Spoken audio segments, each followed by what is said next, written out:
Welcome to Rizvi's e-learning channel.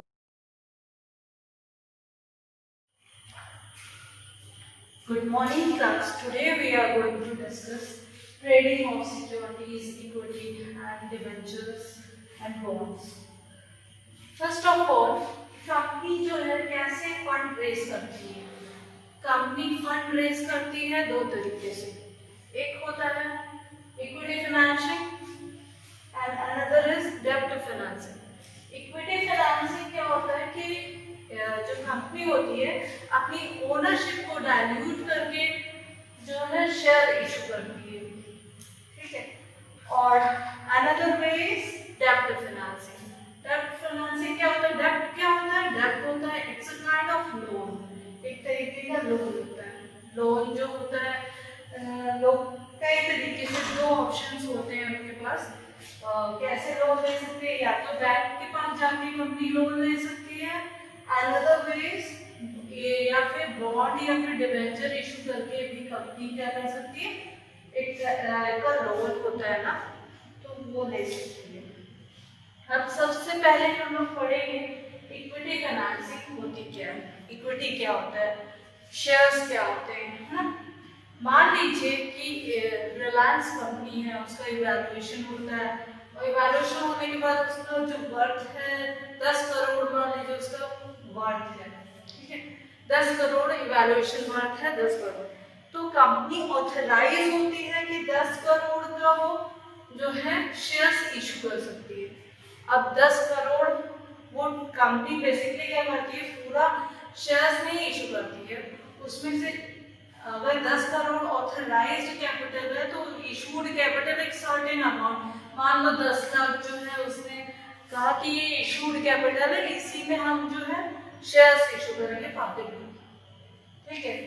अगर मान लीजिए अगर कोई कंपनी लोन ले लेती है बैंक से तो उसको एक सर्टेन इंटरेस्ट देना पड़ेगा, और अगर इसके बदले अगर वो शेयर इशू कर देती है तो पब्लिक से पैसा भी मिल जाएगा और इंटरेस्ट भी नहीं देना पड़ेगा। तो कंपनी क्या प्रेफर करती है कि इक्विटी फाइनेंसिंग करनी है, यानी पब्लिक को शेयर्स इशू करना आईपीओ के थ्रू, ठीक है। अनदर इज डेब्ट फाइनेंसिंग। अब सबसे पहले पढ़ते हैं कि शेयर्स होता क्या है। शेयर्स जो होता है एक टाइप का इंस्ट्रूमेंट होता है जिसके थ्रू कंपनी को क्या मिल जाता है, कैपिटल मिल जाता है, फंड रेज कर लेती है कंपनी। और जो डेब्ट फाइनेंसिंग होती है उससे सबसे मेन इसका फायदा ये होता है इक्विटी फाइनेंसिंग का कि इनको बोर्ड ऑफ डायरेक्टर्स की मीटिंग में वोटिंग राइट होता है, उनके सिलेक्शन करने में इनको वोटिंग राइट होता है। अनदर इज जो इक्विटी शेयर होल्डर्स होते हैं they are the owner of the company, और इसीलिए उनके कंपनी के प्रॉफिट या लॉस में इनका शेयर होता है। और ये जो होते हैं उनको डिविडेंड मिलता है इक्विटी शेयर होल्डर्स को।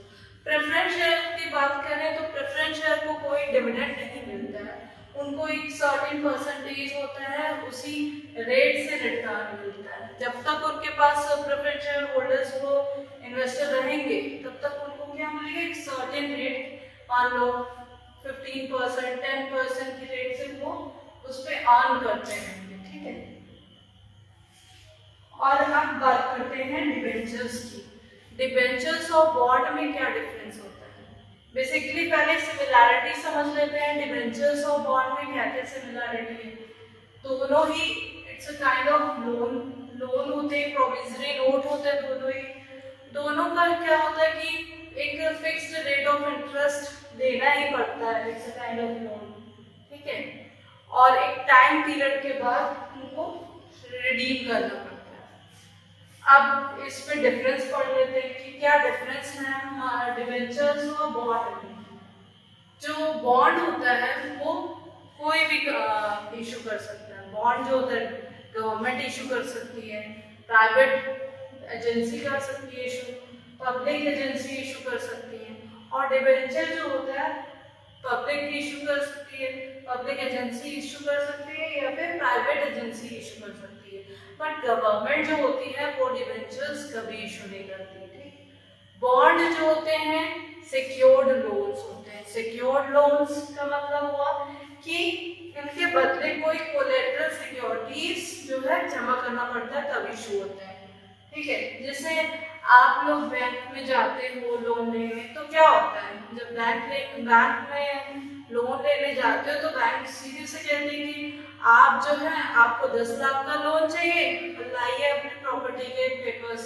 उसको क्या करती है, मॉर्गेज कर लेती है, गिरवी रख लेती है अपने पास, तभी तो लोन इशू करती है। उसी तरीके से जब बॉन्ड इशू होता है तो उसके बदले कंपनी या गवर्नमेंट जो होती है उसके बदले कोई सिक्योरिटी अपने पास रख लेती है तब इशू करती है।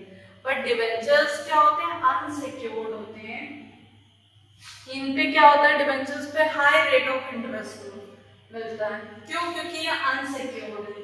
और डिवेंचर्स जो बॉन्ड्स होते हैं इन पे कम रिटर्न मिलता है इन कंपैरिजन टू डिवेंचर्स, क्योंकि डिवेंचर्स क्या होते हैं, अनसिक्योर्ड होते हैं।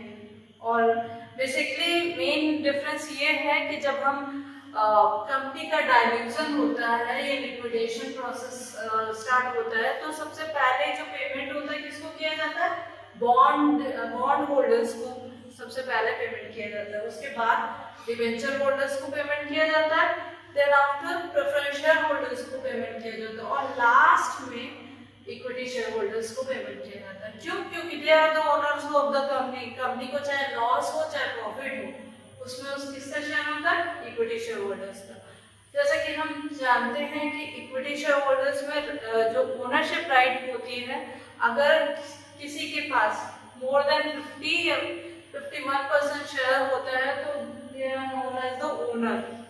ठीक है, ओनर ऑफ द कंपनी।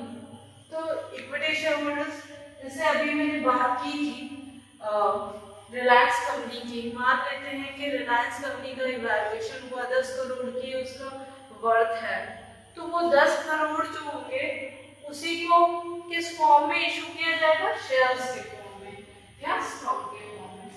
जो ये 10 करोड़ है,